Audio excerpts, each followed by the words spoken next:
Mesdames et messieurs, bonsoir et bienvenue à cette émission de On s'en parle. Nouvellement élu le 2 mai dernier dans le comté de Abitibi-Témiscamingue sous la bannière du NPD en défaisant le député et candidat sortant du Bloc québécois, M. Marc Lemay, par près de 10 000 voix. Alors, mesdames et messieurs, Mme Christine Moore. Madame Moore, bonsoir. Merci. Madame Moore, merci d'avoir accepté cette invitation-là. Et on va se revoir à plusieurs occasions au cours de la présente saison. Parce que, comme vous le savez, vous êtes peut-être nouvelle en politique, mais cette émission ici, c'est pour informer les gens qu'est-ce qui se passe en politique, autant municipale que provinciale que fédérale. Alors, vous êtes la députée de l'Abitibi-Témiscamingue. Alors, il nous fera plaisir de vous recevoir régulièrement à cette émission-ci. Moi aussi, ça me fera plaisir de venir. On revient au 2 mai dernier. Est-ce que c'était une surprise pour vous d'être élu député? Oui et non, parce que pendant la campagne électorale, au début de la campagne électorale, j'ai vu rapidement que c'était possible.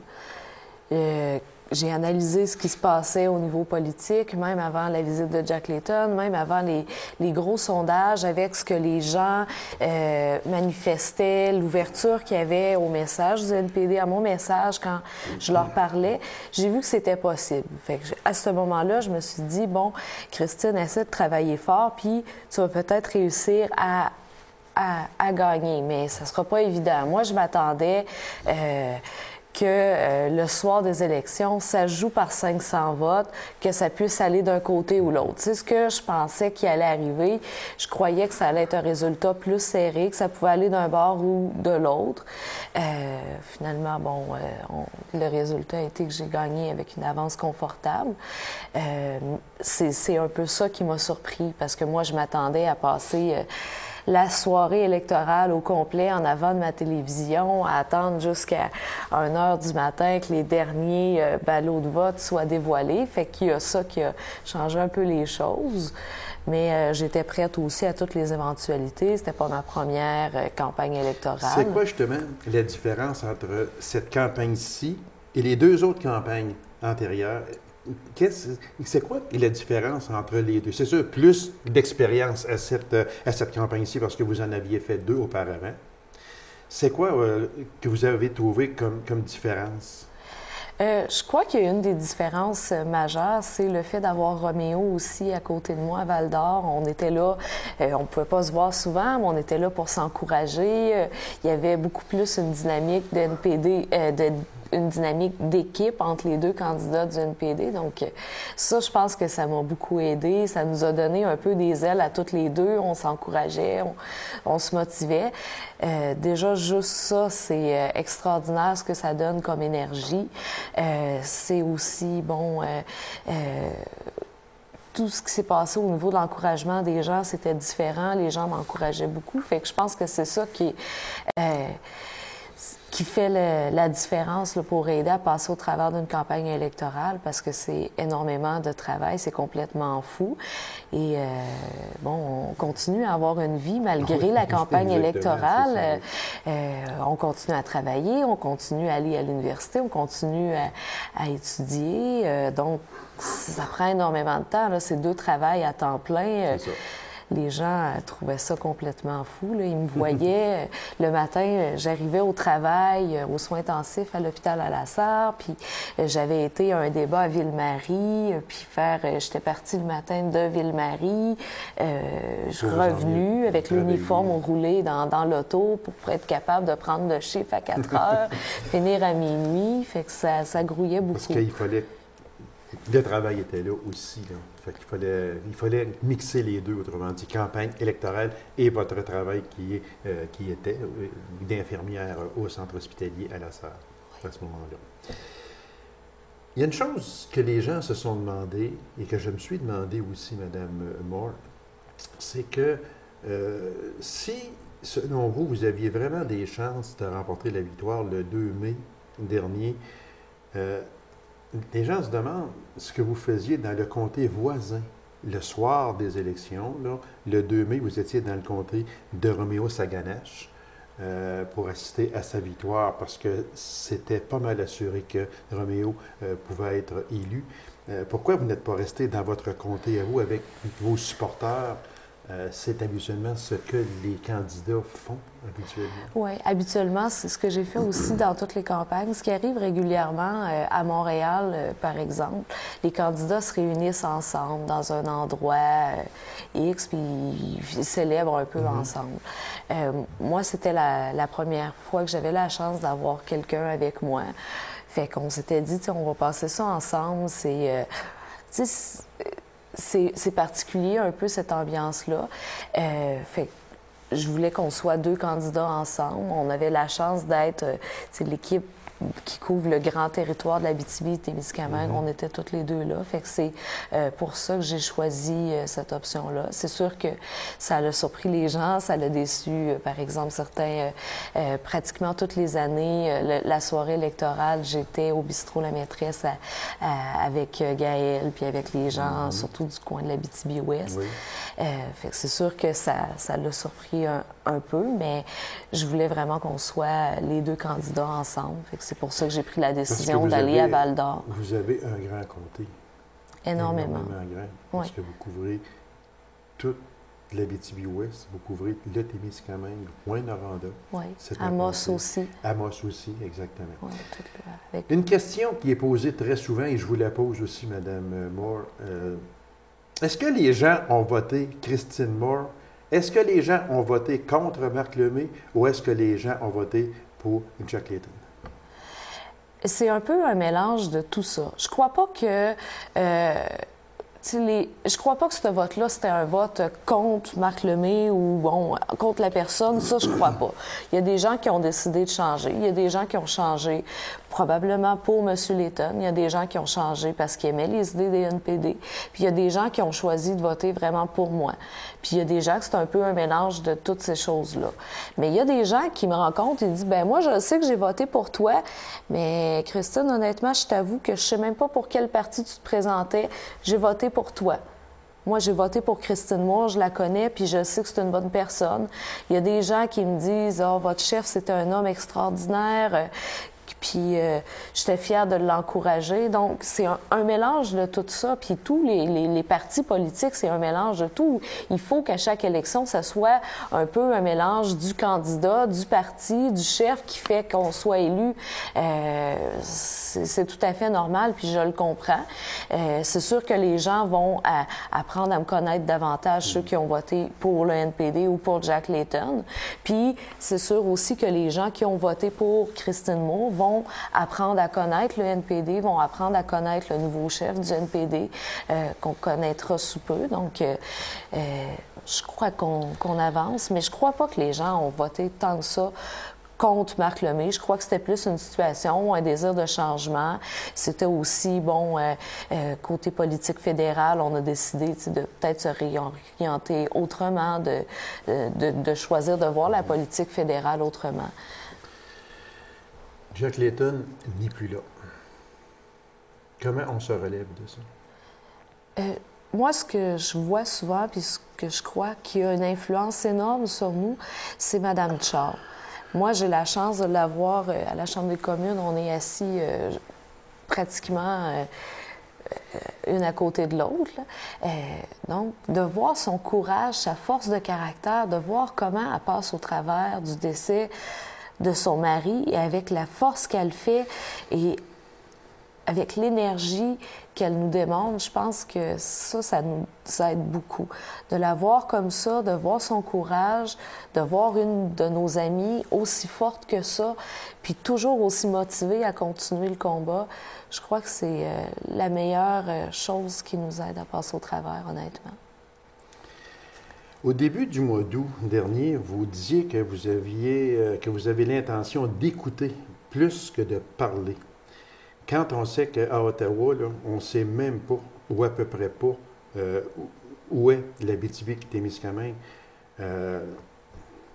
est-ce que ce ne serait pas mieux de parler plus souvent que d'écouter?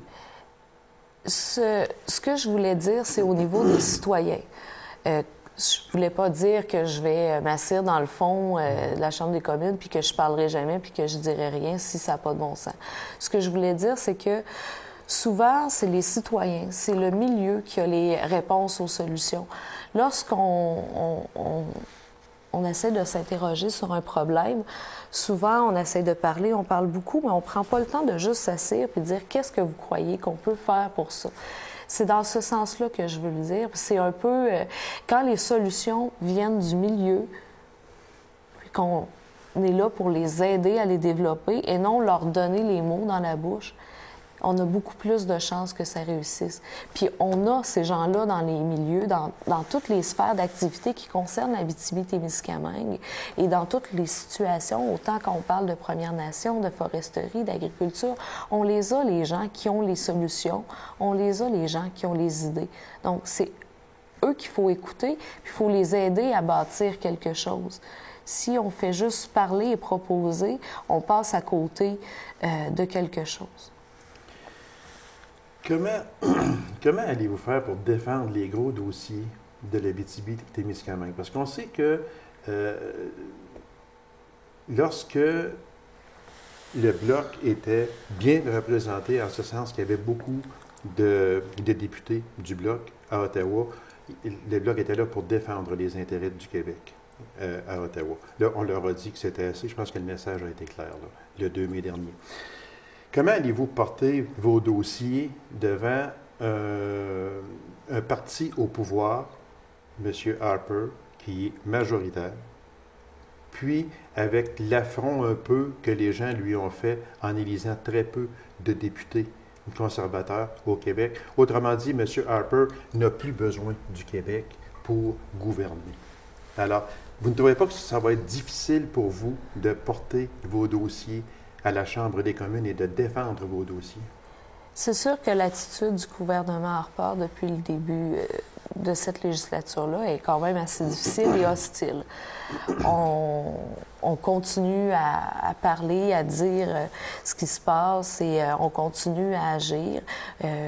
On répète souvent au gouvernement Harper que c'est pas parce qu'il y a la majorité qui peut se permettre de gouverner comme il veut. À un moment donné, il y a des comptes à rendre à la population. Il faut on peut pas gouverner comme ça, même si il y a un peu tendance à le faire, mais je crois qu'on est conscient.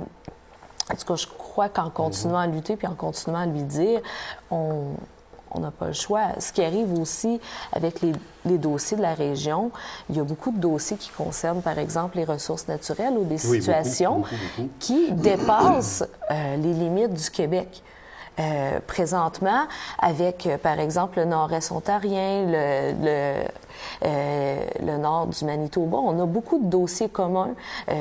Si on touche les Premières Nations, bien, on a le nord-est ontarien, le nord du Manitoba, le nord du Québec. Donc, on est capable de s'unir en tant que des députés de plusieurs provinces pour faire un front commun puis demander qu'il y ait des actions qui soient prises. Puis ça marche, on se réunit, on a un caucus qui concerne le Nord, donc on se réunit régulièrement. Il y a M. Gravel, M. Angus, Roméo, moi, Mme Hughes, Nikki Ashton. Donc on se réunit ensemble puis on essaie de trouver des solutions. Donc ça aussi, ça nous donne une force qu'on n'avait peut-être pas avant, d'être capable de se réunir autant le nord du Québec, le nord-est ontarien, le nord du Manitoba, puis trouver des solutions. Autrement dit, communes. y aller ensemble. Oui. Travailler ensemble. Oui, fait qu'on est plus fort ensemble. Puis après ça, on trouve des solutions communes de base. Puis après ça, il nous reste à les adapter, les implanter dans nos régions avec du concret, avec les acteurs de notre milieu. Fait que ça nous donne une bonne force.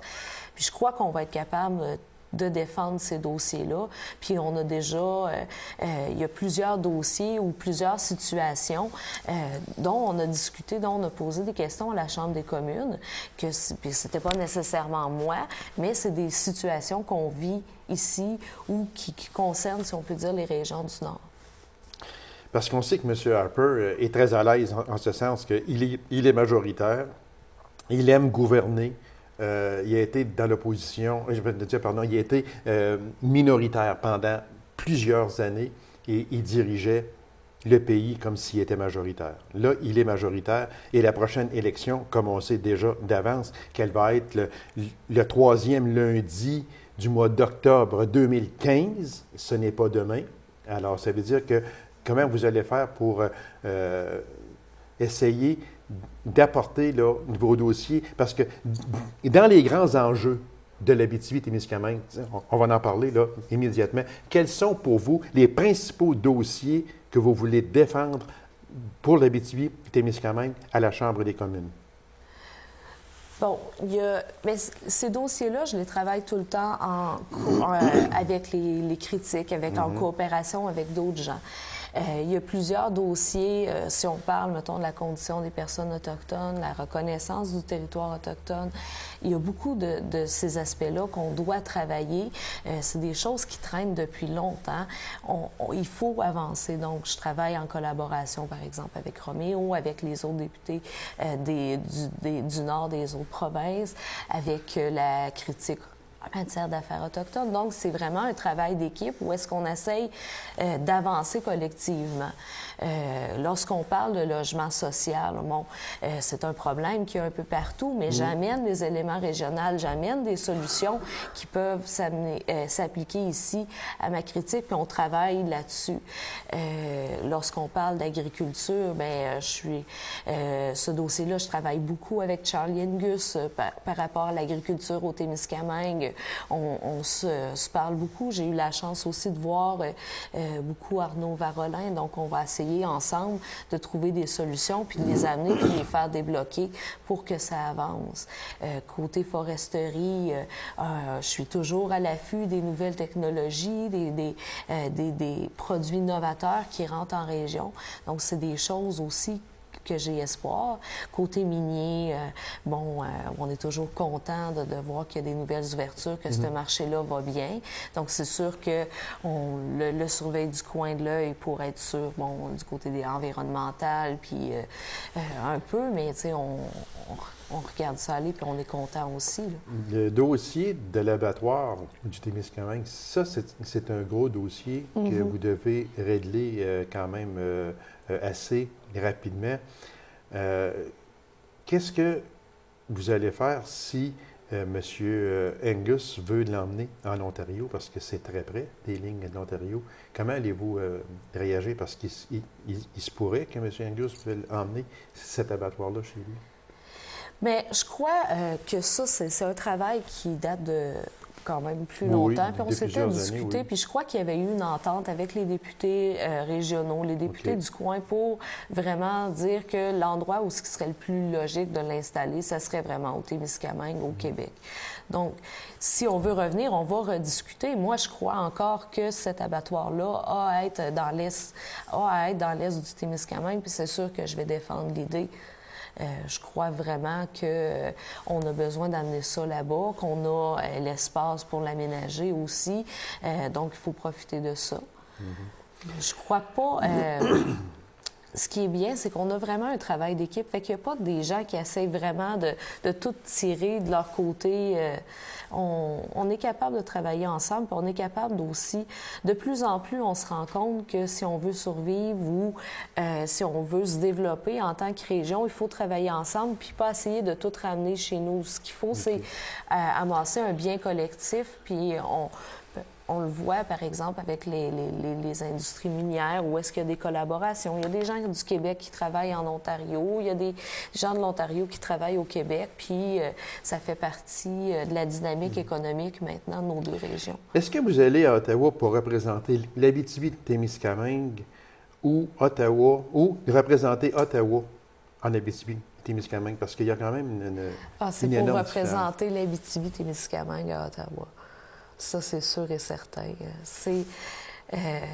Les gens me demandent pourquoi l'Abitibi-Témiscamingue ou des choses comme ça. Je leur dis, je suis née là, c'est ici que j'ai grandi. Oui, exactement. Même que quand les gens me disent, comment vous trouvez votre travail de député, je dis, j'aime ça, j'apprends, ça va bien quand même à Ottawa, mais des fois, c'est long. Là. J'ai hâte de revenir. J'aime le travail que je fais à Ottawa, mais j'aime 10 fois plus le travail que je fais en circonscription. J'aime être chez moi. l'élection s'est passée le 2 mai, on a fait le mois de juin à Ottawa, puis tout de suite, on est revenu, on a passé l'été en circonscription. Ça a été vraiment un très bel été. Mais là, de revenir, d'être 3 semaines à Ottawa, d'être tout le temps en déplacement, je trouve ça plus difficile. J'aime ça quand même. C'est plus difficile, mais je suis vraiment une fille de l'Abitibi-Témiscamingue. Il y a plusieurs autres députés de tous les partis qui me posent des questions, puis je leur parle de chasse, je leur parle de ma région, je leur dis, vous devriez venir à... Vous êtes fiers de votre région. Oui. Et avec raison. Oui. Et avec raison. Je les invite à la pêche, je leur dis, vous viendrez. J'essaie de convaincre tous les autres députés du Québec et des autres provinces de venir nous rendre visite parce que je suis fière de ce qu'on a à offrir. Oui. Qu'est-ce que les gens vous disent depuis le 2 mai quand ils vous rencontrent? Les gens qui me connaissent, ils sont vraiment fiers de moi, ils sont contents pour moi. Puis, ils ont confiance en moi aussi. Okay. Ils disent, je le sais, c'est sûr que tu es jeune, mais je le sais que tu vas y arriver et que tu vas être capable. C'est pas une barrière, ça, du tout. Non, absolument pas. Non. Puis, il y a plusieurs députés de tous les partis qui ont commencé à cet âge-là. C'est peut-être la seule différence de mon côté, c'est que, bon, j'ai commencé ma première élection à 27 ans, la première fois que je suis élue, et que je me retrouve comme tout de suite avec un poste de critique et tout ça. Oui, on va en parler parce que vous avez une critique qui est vraiment énorme. Énorme, là, parce que vous avez, quand on parle de l'armée, on parle de plusieurs milliards. Alors, vous avez à défendre ce dossier-là. On va en revenir juste un petit peu plus loin, Mme Moore, si vous me permettez. Oui, il n'y a pas de problème. Il y a de mes contacts qui m'ont dit que et je vous pose la question, est-ce que c'est vrai que votre premier discours en Chambre a été fait en anglais? Absolument pas. Je ne sais pas d'où est-ce que c'est sorti.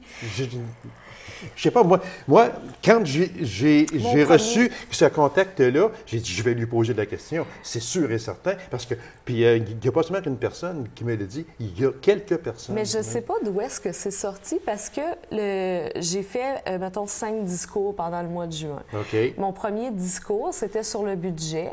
Oui. Où là, je l'ai fait entièrement en français. OK. Après ça, j'ai fait un discours concernant la Libye.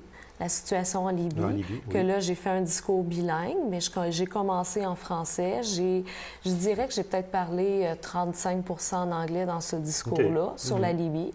Et après ça, mes 3 discours de Post Canada étaient entièrement en français, à part dans un où est-ce que j'ai lu 3 phrases en anglais de quelqu'un qui m'avait écrit en anglais. Donc, je ne sais pas d'où ce que ça sort. C'est sûr que... Est-ce que vous en avez entendu parler aussi? Oui, bien, je me suis fait poser la question dans une autre entrevue.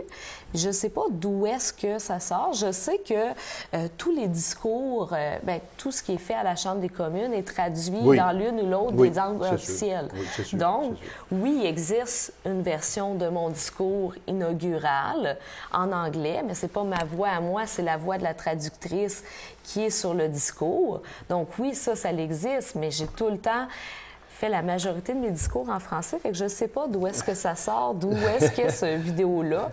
Mais oui, je parle tout le temps en français. Mon discours inaugural a été entièrement en français. Madame Moore, le temps passe excessivement vite, fait qu'on va aller avec des questions rapides et des réponses rapides aussi, si vous me permettez. Oui. Votre position sur le projet de loi C10? Je crois qu'on ne met pas les efforts à la bonne place. C'est malheureux de dire, mais moi, il me semble que en tant que femme, par exemple, lorsqu'on parle, les femmes sont souvent victimes de violences, j'aimerais jamais être victime de ça. Okay. J'aimerais pas que... Je veux pas que les efforts soient mis à punir plus sévèrement les prisonniers. Je veux que les efforts soient mis à prévenir pour que jamais que ça m'arrive. C'est ça, OK. Puis c'est cette logique-là que je ne vois pas dans ce projet de loi-là. Il n'y a pas les fonds de prévention. On punit après, mais on ne s'arrange pas pour que les gens souffrent. Qui ne savent pas c'est quoi que la loi C10, c'est l'augmentation des peines de prison. Autrement dit, c'est un peu Oui. ce qui était discuté en gros.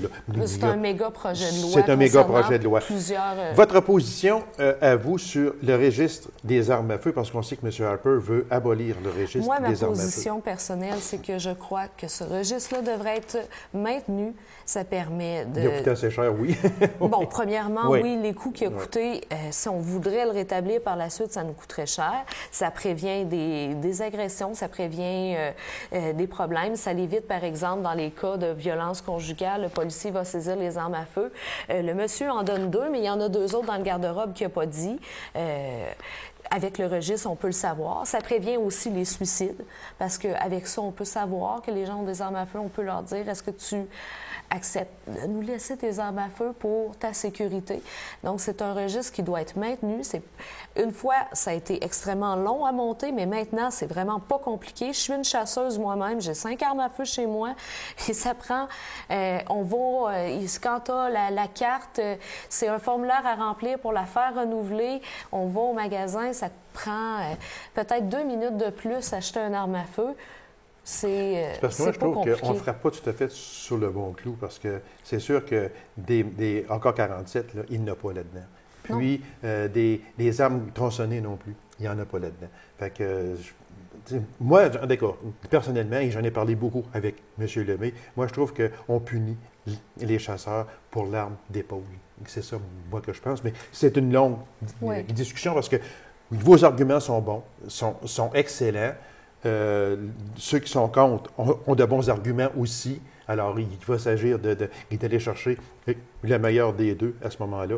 Mais M. Harper, c'était dans ses promesses électorales, si ma mémoire est fidèle, qu'il veut abolir le registre des armes à feu. Oui, c'était dans ses promesses électorales. Dans les dossiers régionaux, à Amos, le nouvel Arena. Ah, c'est tellement... J'ai eu la chance de voir le projet, de voir le montage vidéo par ordinateur. C'est tellement un beau projet. J'espère qu'on va réussir à le faire déboucher, parce que ce serait vraiment dommage que ça ne se fasse pas. Pour ce qui est de la fameuse piste d'atterrissage à Amos, on sait que M. Chérubin s'arrache le peu de cheveux qui lui reste ou pas. Est-ce que vous allez prendre ce dossier-là et le défendre? Oui. Oui. J'en ai parlé un petit peu avec M. Lebel. On va s'en reparler. OK. Mais c'est un dossier... lorsqu'on parle de piste d'atterrissage, pour la région, c'est la sécurité des gens. C'est beaucoup utilisé pour les évacuations aéromédicales. J'en ai fait beaucoup lorsque j'étais infirmière. Parce qu'on peut sauver des vies beaucoup avec ça. Madame Moore, il reste à peine 2 minutes. Vous êtes critique en matière d'achat militaire dans le cabinet fantôme de M. qui était M. Layton, qui sera un jour une autre personne. Les dépenses militaires sont énormes. Vous allez gérer ça de quelle manière? Si on parle juste de l'achat des fameux avions là, qui s'en vient, là, ça va être c'est un dossier énorme. Oui, c'est sûr que c'est un dossier énorme. C'est des choses... on pose des questions, on se renseigne. Il y a plusieurs, au niveau, par exemple, des avions de chasse, il y a plusieurs problèmes techniques et d'autres problèmes que j'ai vus au niveau des F-35. Donc, je vais essayer d'avoir des discussions avec M. Fentino, qui est le ministre d'État au niveau de la Défense nationale, qui gère les dossiers d'achat militaire. On va essayer de trouver des solutions ensemble. C'est des gros dossiers, mais ça se fait les lire. Et c'est beaucoup de lecture. Dans l'été, j'ai passé des heures et des heures et des heures à lire sur les différentes spécifications techniques des avions pour bien comprendre qu'est-ce que c'était. Il y a tout l'aspect financier aussi qui touche ces contrats-là lorsqu'on parle... On parle de milliards et de milliards, là, ce ne sont pas des millions là, à ce moment-là. Oui. Fait que ce seront de gros dossiers. Vous avez beaucoup de pain sur la planche, Mme Moore. Alors, on vous souhaite tout le succès possible. On vous souhaite un très bon terme également. Puis on va sûrement se revoir en 2012. D'accord. Merci beaucoup. C'est moi qui vous remercie. Alors, mesdames et messieurs, merci d'avoir été là. On se donne rendez-vous à une autre émission de On s'en parle. Au revoir et bonne semaine.